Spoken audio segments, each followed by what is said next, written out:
Walang power o kuryente. Kaya naman, naggala-gala ako. Papunta ako ng parang.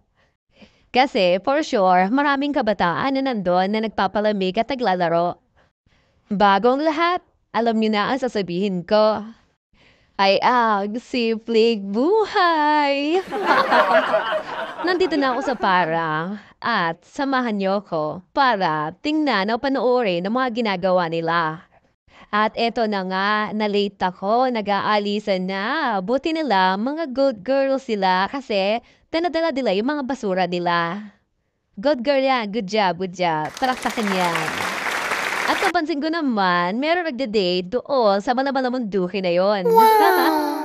Sana all. At ito naman mga chikiding na to, aba, nagpapadaos-os sa damo. Kung kayo ay masalugsuban dyan, nako.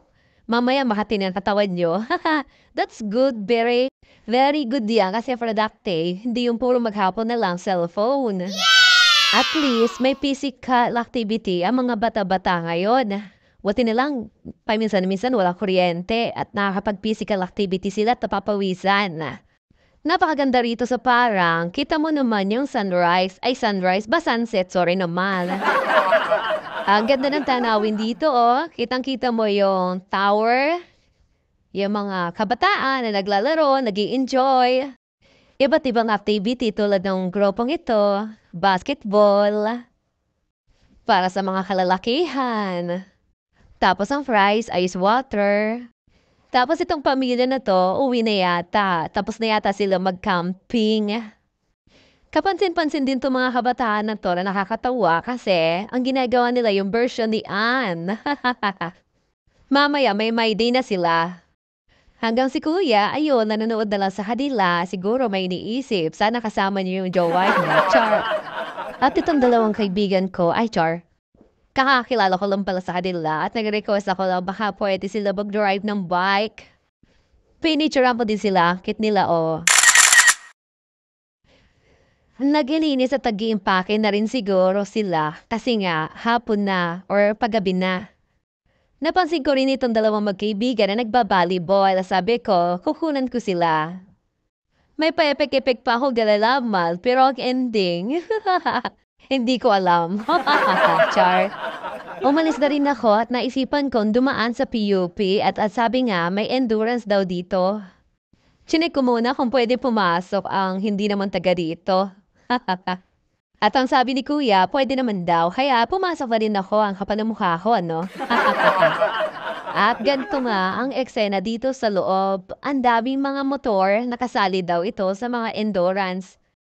Babiyahe sila mula Lopez, buong Quezon.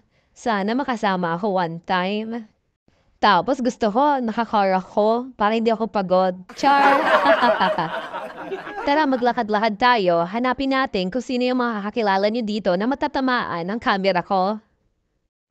At si ate naman, busy-busy sa cellphone niya. Hinantay ata yung kachat niya. Char!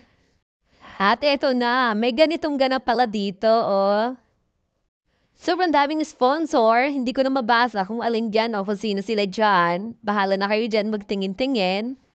Ang galing-galing naman nakaisip nito, nag-organize nito kasi nagkakaroon sila ng mga pagkakaisa at iba pa.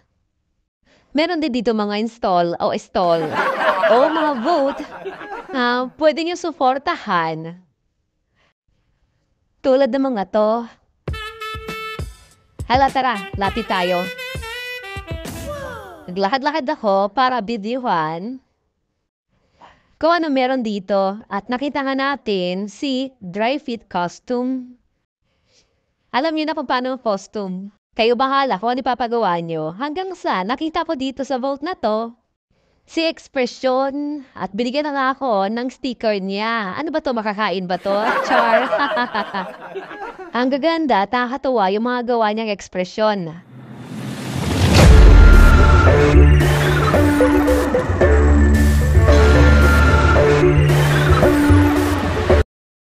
Ay, hello mo to, Pink.